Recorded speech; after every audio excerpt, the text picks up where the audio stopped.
Carroll, bringing it forward. Thompson's making the run. Carroll hangs on to it though. Still Davy Carroll. Could go all the way here. Oh, what a goal!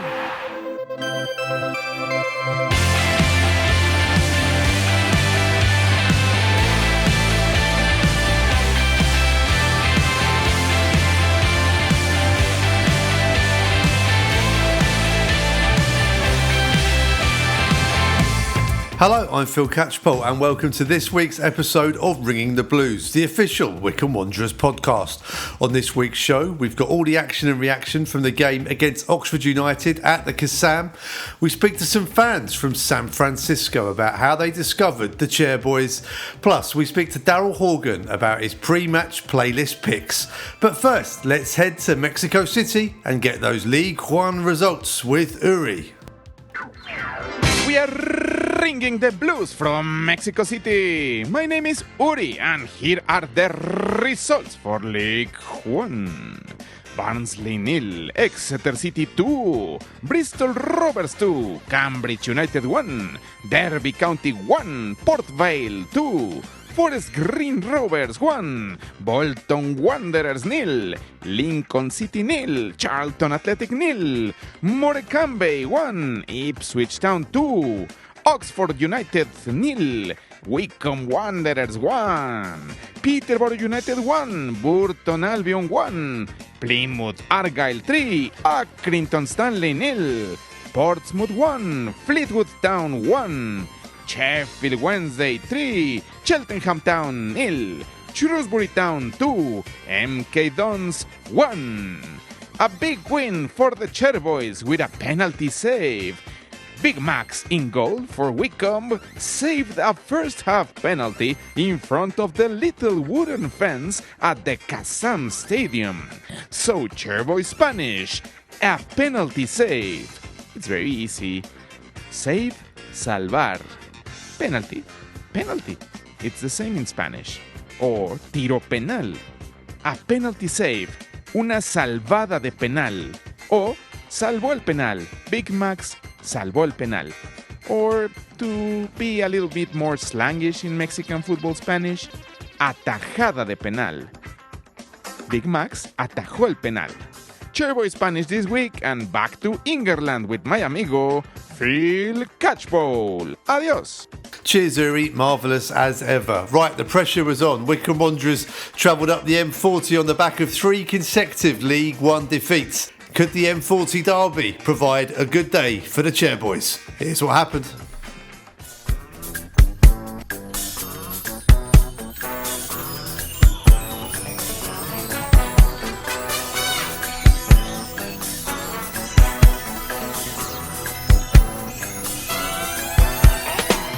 Okay, in midfield scrapping, and then Taylor just loops one over the top for Marcus Brown to chase. Chris Farino heads the ball back to Striek, but he doesn't get there and he goes down. Penalty. Disastrous stuff from Wycombe Wanderers. Chris Farino heads the ball back to Striek, who didn't get there in time. Brown did, beat the keeper to it, went down, and the referee in a good position points to the penalty spot. And for the second week in a row, Wycombe Wanderers face a first half penalty, but that's poor play. Yeah, Wycombe's penalty woes continuing into this game. Brannigan versus Striek, who gave away the penalty. Can he atone for this now? Brannigan, right-footed, approaches the ball. It's beaten away by Striek, and the rebound as well. Brilliant double stop by the keeper, but Oxford still on the attack.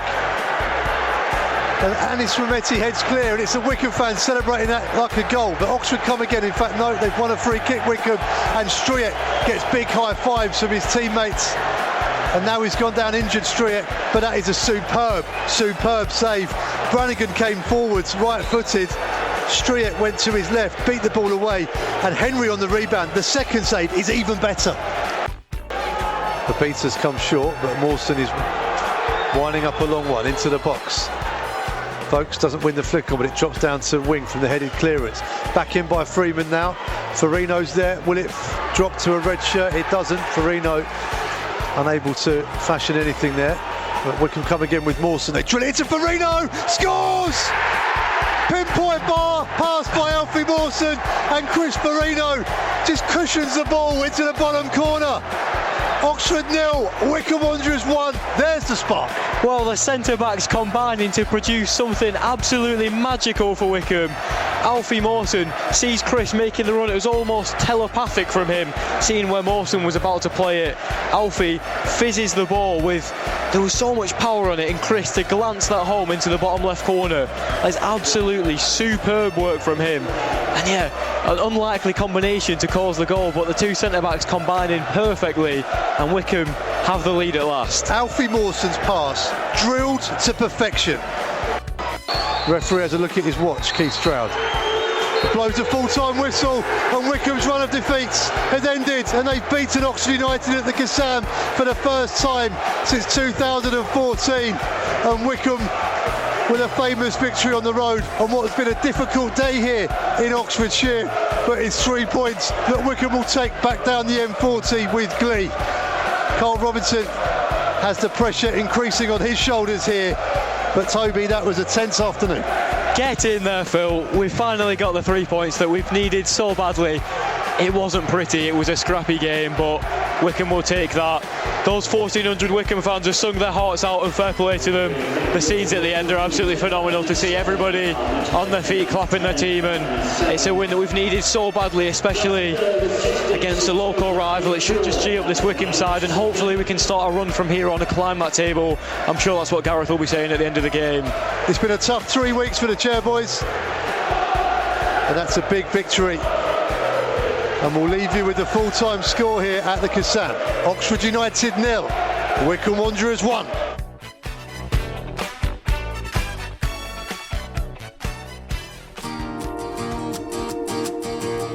Gareth, a massive win this afternoon against an Oxford side that were also struggling coming into this.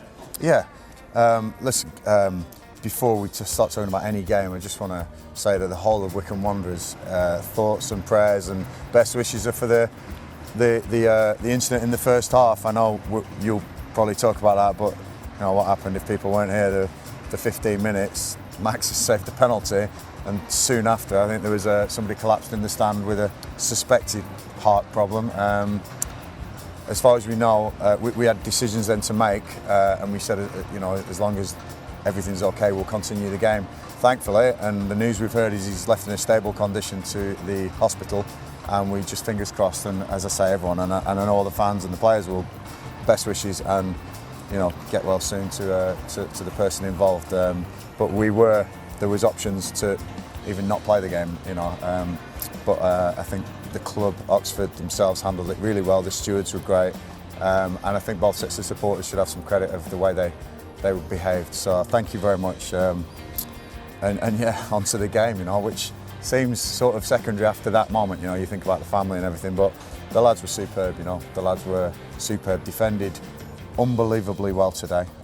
We knew away from home at Oxford, they've got injuries, I've got injuries. That's why both teams are battling where they are at the moment, and it was a big game for both clubs, I think. And I have to empathise with Carl. You know, when you can't put your best players on the pitch, you do struggle for points. You know, and I think that come second half of the season, both clubs will be flying, you know, but we have these issues at the moment. So to get the win for me was really needed, super special, and that's the reason I walked straight over to the fans at the end. The players are with me, my staff are with me, them fans are with me, and it felt that today, you know, and it felt at the end they know, they understand, which is great for me, and so, you know, with everything that went on today, I was just glad to be able to deliver a win, which it is a derby game, and it was played like one, wasn't it? And I was really pleased that we got the 3 points at the end of the day. Let's talk about the pass for the goal. Alfie Mawson onto the head of Chris Farino. I don't think we're going to see a better pass in League One today, are we? No, but you saw one at Barnsley when he went and hit David Wheeler. I think they were very similar. You know, Alfie is the best centre half in League One. You know, in his prime, he's England call-up. You know, and those moments show why he was called up for England, why he played in the Premier League. Injuries have really hurt his career, but we're looking after him. He looks $1 million at the moment, you know, and credit to the medical team. Of all the injuries we have, people will be looking at them going, what's going on? They're keeping players like Alfie going, Sam Vokes going, you know, the Gareth and Cleary going, sensational players for this team, and Alfie definitely delivered a brilliant pass, but I want to talk about the header as well. There's a lot to do on that, and Chris Farino, for the boy who you know, has been through the mill in his life, released here, there and everywhere. I thought he had a fantastic game today. Still some learning points for him, but what a header. And the local derby away from home at the away end, the home end at Oxford, you know what I'm talking about. But just brilliant moment for him, and he'll remember that for a long time, I'm sure. But both of those will credit Max's double penalty save, the way we defended. You know, people coming into the team, JJ, probably a few eyebrows might have been raised, you know, because he's had an indifferent sort of campaign so far with a couple of things that have gone against us. And again, not JJ's fault. Injuries were open sometimes, and it's hard. I thought he was imperious today. I thought he was brilliant at the back there. So, really, really proud of the boys, you know, and getting a couple of the young ones, Jasper and TJ, on at the end is again, real positives for the club. We've got a real good young group coming through, and that will come through in a year or so. But now was important because we needed those points. A real day for characters as well, because the two players that combined to give away the penalty have really pulled through today. The double save from Strick and the goal from Chris Verino, and a big performance from Big Chris as well. That shows character, doesn't it? Yeah. Chris's biggest thing is going to be the mental side. It is for most players, but Chris especially, because Chris probably the life he's had and the way he's been from club to club to club, but he has a home here. He has a manager who believes in him, and teammates who believe in him. And when he plays like that, there's undoubted ability. You know, learning the header, he's got away with it today. Learning when the wind's against you, it might not reach that header. You know, you've got to really open your eyes, see where Max is, and plod it in his hands. But the rest was down to the Polish keeper, and I thought he again was sensational. You know, it's stuff to work on. Lee Harrison would have been proud of that one, and I've heard they've got a win at Colchester today, which I'm really, really pleased for Blooms. Both of us got the win, which was great, you know, and it felt really good at the end. Although, you know, I understand where Oxford are with the injuries they have, so I think the second half of the season is going to be different for both clubs. We spoke on Thursday. He said, "I look like a genius if we go to the Somme and then win the next game." You're a genius, Gareth Ainsworth. I don't think I used the word genius, did I? But if I did, okay, I might yeah, you might have used that. Listen, that's my school teachers. There's no way I was a genius. I will take. I won't take credit. I will give the boys credit for the way they took on the 2 days in the Somme, and coming away from football and not training on the back of 3 defeats. You know, it takes some characters to go, you know, are we doing the right thing here? But they all believed. And we referenced it before the game. We referenced it, your pals, battalions, your mates with you. That's what you are on there. And they were together today. They ran for each other. They defended for each other. You know, it was a fantastic trip, and it could have gone the other way. And even if it went the other way today, I still would have said what a fantastic trip. It was well worthwhile. But luckily we got the result. And you know, at the end there, it was almost soldier-like, the defending they had to do. You know, Oxford, somebody said, I've had 28 shots. I think 20 of them probably outside the box, you know, and over the bar and hopeful. That's fine, that's fine. We expect Max to save them. We expect them not to go on target. We had some opportunities. What I want to work on this week is probably our opportunities become few and far between in these sort of games. We've got to make them count. The flash across from Gareth, the Anish chance, you know, we had the free kick, you know, make those count now, set pieces. But well done, boys. You deserve that today, and thank you, fans. You were absolutely brilliant today. Thank you. Not much motorway, but enjoy the journey back. I certainly will, yeah. Thank you very much. Chris, a 1-0 win and a goal for yourself. You must be delighted. Yeah, it's been a long time. I think February, Lincoln, so did enjoy it. It might not have looked that way. I didn't really crack a smile, but yeah, thoroughly enjoyed it. Talk me through the assist, because that was a hell of a pass from Alfie Mawson. Yeah, I'm yet to speak to him about whether he meant it or not, but as I said, I'm sure he probably will claim he meant it, but it was a great ball. Great. Still plenty to do though from there, and he found the bottom corner brilliantly. Yeah, I thought it was going to hit the post, to be fair, but it just had just enough fade, and like recent times one that might have hit the post for us, but I had a bit of luck today with that going in, and yeah. And showed great character as well, because you and Max had a bit of confusion about the penalty in the first half, but like all good pros, just get on with it, and then you made it count at the other end. Yeah, I think after that it was the break, obviously, and I hope the fans are all right. Sorry, I should have said that first and foremost. You've been told he's stabilised, so that's obviously positive news, but I think the break came at the right time. I had to collect myself, obviously, and yeah, get on with the game, to be fair. I think old me would have hung on to that and had a bit of a hangover coming out, but moved to one side and get on with the game. Great character from you, but great character from the team as well, because that was a tough battle today. Yeah, it was a proper good old scrap. I mean, defended our box, communicating, and yeah, looking to my right and left, like you've got Alfie, Jason, JJ, Jordan, a lot of players that know what they're doing in terms of that, and it's part of Wycombe. And I've learned that since I've been there. When we need to dig in, we've all got each other's back. Obviously, prepping this week, went to the Somme on Monday and Tuesday. Not a lot of clubs would have done that, and I think today was a perfect example of being like, yeah, we're going to dig in together, and no one's getting through us. Yeah, it was an interesting week, and Gareth said that was reflected before the game today as well. It was spoken about. Yeah, it was mentioned in the pre-game talk, and I think the boys realised, of course, how lucky we are to do what we love and do what we enjoy. And going there was a real eye opener, and I think it made everyone feel a bit grateful. And a real period of reflection, Monday and Tuesday, and going into it, I feel like the boys were a bit more fired up today. After some tough away games this season, is that a game that can kickstart us now? Absolutely. We've been waiting for a performance and result like this that we've needed. Obviously, the rub of the green last week didn't particularly go our way, because I feel like we were hard done by not to come away with anything against Plymouth. But as I said, that's sometimes the way it goes. This performance here is something for us to now build on. It's a local derby just up the motorway. The fans today were superb. Oh, unbelievable. Honestly, the fans, when they get going like that today, honestly unbelievable. I mean, away day limbs, I'm looking forward to seeing it. Ah yes, away day limbs. Wonderful to see them again once more. The Oxford United fans though weren't happy at all. It's been a sticky start to the season and the pressure continues to build on their manager Carl Robinson. Here's what they thought in the opposition view.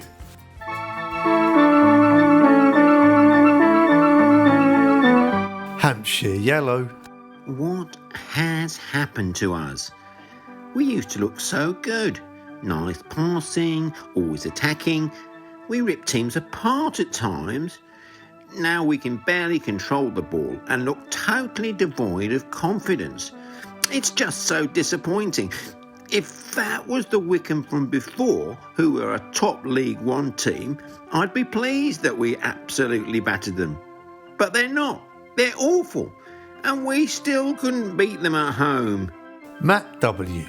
Our 2015-16 promotion side would have wiped the floor with both those teams today. Wycombe were the most limited I've seen them since we were promoted back into the Football League. Yet they still won. We had no answers despite the undeniable effort from all. Lee's boy. The positive news is there's still enough time to turn the season around. But we must get rid of this clueless manager. And urgently. The longer he lingers, the worse it will get. He needs to be sacked on the spot this evening before he leaves the stadium. Wu-Tang. Those players were no longer playing for Robinson at the end. Just hopeless long balls into the box. Lazy efforts, no guidance, no strategy, no belief. And when the players lose belief, there's no coming back. James Robinson. The effort was there, but absolutely no quality in the final third to create decent chances. Even with Wycombe simply sitting back and inviting us on. And why do we persist with long throws even though we've never scored from one? It slows the game down and Wycombe just ate them up. East Stand fan. Quite possibly two of the poorest teams in the division today, producing an absolute embarrassment of a spectacle. Wycombe, as per usual, rode their luck throughout, and despite having close to 30 shots, we barely tested their keeper, apart from the penalty rebound and a couple of long-range efforts, which admittedly were well saved. Most of our efforts we sliced high and wide, or were blocked with considerable ease. Andy 1505. I'm angry, annoyed, disappointed and pissed off in equal measure. Wycombe were truly atrocious today, yet we couldn't lay a glove on them. Yes, they were a horrible, nasty, poor team who were time-wasting from minute 3. But the bare truth is that we were totally clueless. So many hopeless punts up front that Taylor had no chance of winning, so he throws himself to the floor in the vague hope he might con the ref. So, Robinson has to go for me, and sooner rather than later. Talking loaf. I'll probably get shot for saying this, but keep Carl. He has so much passion for the club, let's give him time. I'm willing to risk a mid-table finish this season for him to take us up next time. We had 29 shots today. 29! That's not like we got rinsed. It's not Robinson's fault that we can't convert shots or score penalties. All we need is a better final ball, and we'll be on our way. Ben S. I don't know where all the blame lies, but looking at the table after a quarter of the season, we're 20th, and 9 of our 11 games have been against teams in the bottom half. A few untested players coming back from injury isn't going to transform us. Feeling very downbeat right now. EC Yellow. First off, I really hope the supporter taken ill is okay. Secondly, make no mistake about it, that was the worst Wycombe team to have graced the Kassam for a number of years. That today was a turgid affair that was played out by 2 desperately limited sides. And the atmosphere throughout was dire. But that Farino was a pain in the arse, but he was Wycombe's best player by a mile.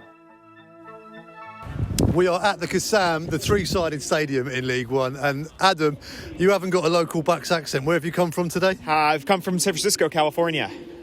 I've started following the team about 6 years back. Been watching, since 2 promotions. A year we don't want to talk about through COVID. Loved it, and here to again watch and support in person. Wearing the Wycombe Wanderers shirt as well. So how come a man in San Francisco starts supporting Wycombe Wanderers? How did it happen? I have a bunch of friends who all support Premier League teams, and they have hatred with every other team in the world. And so I had to go kind of down the list, and I found Wycombe, and ultimately, loved the story about what the gaffer did with the stadium net, with the nets at the stadium. Loved kind of the home feel and kind of the small team. And then, now with Rob making the purchase of the team, it's just a great story. So I've loved the team, so I've stuck with him. You've done some real research into this. Yeah, I've been a really loyal fan for 7 good years. So it's been great. What's been the highlights? Obviously, the win at Wembley, despite nobody being there, was just electric. Even watching at home at 6 o'clock in the morning, it was phenomenal, and it was a really good way to kind of feel good in COVID. So that was probably definitely the highlight so far. So despite being all those miles away, you still feel connected to this little town in Buckinghamshire. Absolutely. And I went a few weeks ago as well to go see a home match, and it was electric. And getting to see all the boys play at home was awesome. So how many games have you seen live? 2 here. So is this your first away game? This is the first away game, yep. Fantastic. Well, there's going to be nearly 1,400 Chairboys fans in the stadium today. The atmosphere is going to be great. I hope so. We'll add some noise. You're going to say you should bring some noise. And you've got your friend Ian here as well. Ian, are you also a Wycombe fan? I am a Wycombe fan. I can't profess to be as a diehard fan as my friend Adam, but he got me into the club, and it's been great to kind of tag along for the red. I reckon if we speak to you after today, you might be a diehard after today. I hope so. So you've made the trip over together. Is this like a vacation or? Well, he's currently living in London, so kind of visiting him, enjoying the UK, and figure might as well pop over for a match. And League One football, promotion, relegation, in America, this is what our owner Rob Kuig tells us, that this sort of relegation promotion thing is a completely different concept for most American sport. Does it excite you or scare you? Oh, it's far superior way of operating in sport. Like, there's actually stakes for the lower table teams. Unfortunately, just will never happen in the US, I don't think. But I prefer it. Well, Ian, bring us some luck today. Enjoy the game. Thank you. Adam, so you're here now. So you're based in London for a little while, so we'll be seeing you a bit more regularly? Yeah, for a few more games here for 4 or 5 months. So a few more games, but it's been great. Well, it's great to see you. We'll hope to see you at Adams Park next week as well against Peterborough. Enjoy the game, fellas. And we'll, just a final one, score prediction. 2-2 draw. It's always great to meet members of the worldwide Wycombe Wanderers phenomenon.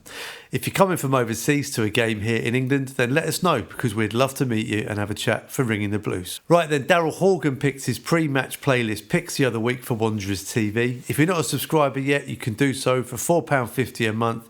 It gets you every audio commentary of all the games, and it also gives you all the stuff we get up to during the week too. Right, over to Daryl. I told him that Sam Vokes had picked Daryl to pick his songs because he thought he had great taste in music, and here's what he thought about that. Never been more proud in all my life. To be honest, no, it's good. It's grand. Like, we have similar taste in music and a lot of it, you know. So I suppose he'll be happy. I don't know about the rest of them. 4 songs. You said you've been agonising over these choices. I could have done 50.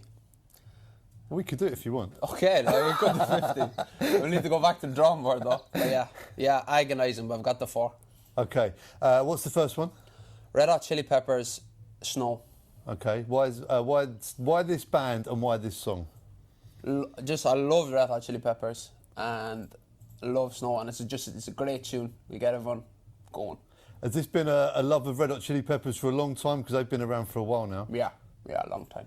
Most of my music has been since I was my teenage years. So teenage Daryl was into Red Hot Chili Peppers. Yeah, okay. pretty much all of it now. Ever seen them live? Never. Really want that. Mate, they're great. Yeah, I really want that. Okay, right, let's introduce this first song. Red Hot Chili Peppers and Snow. Hey, oh, listen what I say, oh, come back and hey, oh, look at what I say, oh. The more I see, the less I know, the more I like to let it go. Hey, oh, whoa. Great track, Daryl. Music, is it a big part of your life? Yeah, love it. Yeah. Any opportunity in the car, whatever, I get the music on, get playing, love it. And what's the setup at home? You've got a young family, right? Mm-hmm. Are you allowed control of the stereo, or is it just kids' music now? Don't get much stereo. It's kids with a lot of Cocoa Melon, to be honest with you. Oof. Yeah, little kids, yeah, it's not ideal, but when I get the chance, me and my little man, the next song actually is for him, because he loves the Wombats. So it's when we're going to school in the morning, we play the Wombats a lot of the time, and the next one's for him, Turn.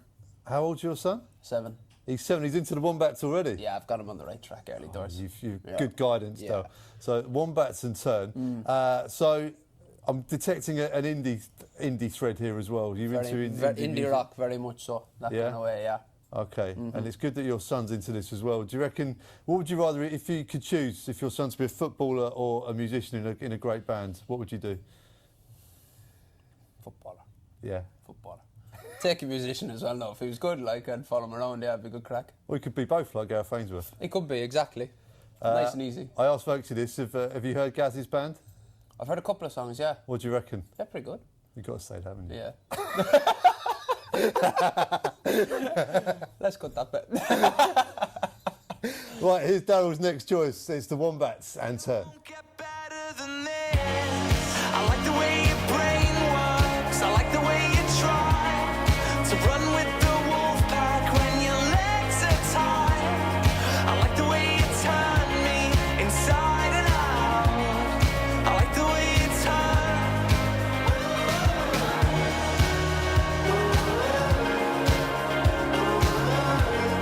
I like the way your brain works.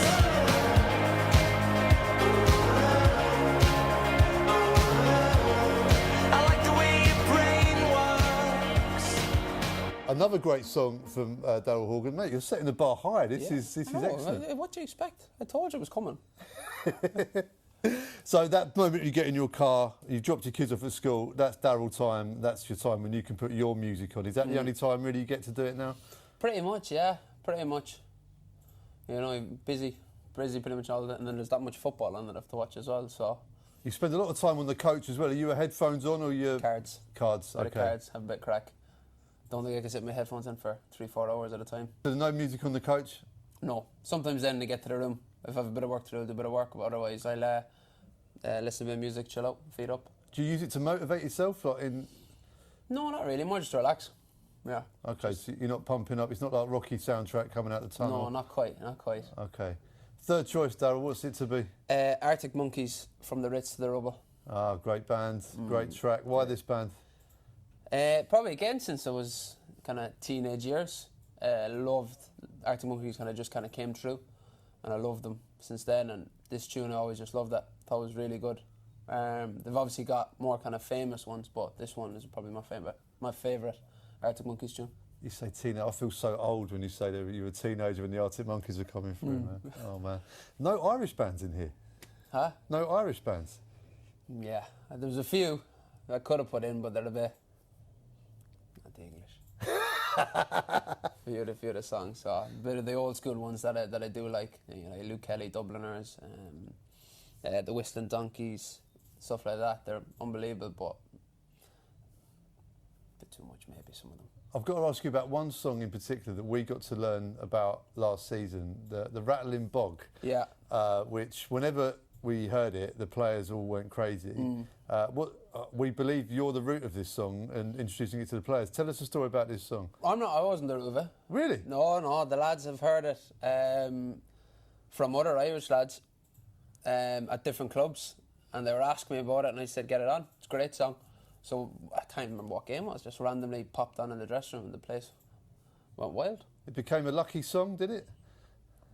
Well, I think it was a good one. It got everyone up and going for games, got everyone in together and banging, kicking the dressing room down really for the song. It was brilliant. Oh, good stuff. It hasn't made the playlist today, but the Arctic Monkeys, Ritz to the Rubble, has. Well, this town's a different town today. So this town's a different town to what it was last night. You called it on a Sunday.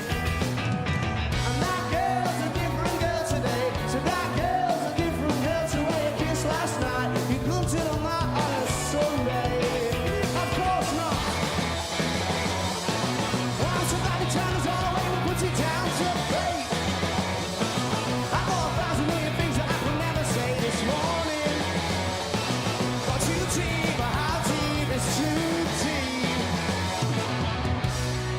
Right, and because Sam Vokes is such a diva and demanded 4 songs, Darryl Horgan has quite rightly suggested he needs 4 songs as well. So, Darryl, you get an extra one. Who is it? We're going to go right back to the Red Hot Chili Peppers.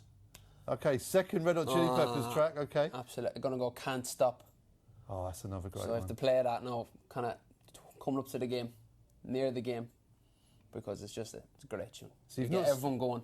You've not seen them live. Being a footballer, does it make it difficult to go and see live music? I don't think it's being a footballer, it's having kids. Oh, yeah. It makes it a lot harder. Yeah, I hear that. Yeah. Me and the missus got out to see Ricky Gervais there last week, and that was the only thing we've been able to get out to see for a long, long time.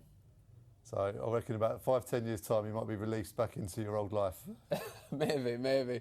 Who knows? Pre-kids, was it a regular gig goer? Occasional. Never been too much. Anything that was local, really. More so than going travelling here, there and everywhere for music. Best band you've seen live? Best band I've seen live. Did you ever hear the Coronas? No. Irish band. Okay. Absolutely brilliant band. I shall Google that. I would recommend it. Darryl, it's been a pleasure to get a little window into your life of music. Okay, and your final track then, it's Red Hot Chili Peppers. Which one again? Can't Stop. Can't Stop. You know the truth is some do. Go write your message on the pavement. I'm so bad, I wonder what the wave meant. White heat is screaming in the jungle. Complete the motion if you stumble. Go ask the dust for any answers. Come back strong with 50 valid answers. The world I love, the tears I drop to be part of the wave. Can't stop. Ever wonder if it's all for you? The world I love, the trains I hop to be part of the wave. Can't stop. Come and tell me when it's time to. An event to tell you about later this month. On Thursday the 27th of October, Wycombe Wanderers are hosting a networking lunch with Gareth Ainsworth. Sponsored by Academia, it will be a superb 2-course meal and guests will have the opportunity to network with local businesses before hearing from Gareth on the importance of building a high-performing team. All based in the Woodlands Lounge overlooking the pitch and the beautiful countryside around Adams Park. Book now at tickets.wwfc.com or contact the commercial team via email on commercial@wwfc.com. hopefully see you there. Right then, that's your lot for this week. Many thanks to Daryl Horgan, Ian and Andy from San Francisco. We'll be back next week. In the meantime, come on you Blues.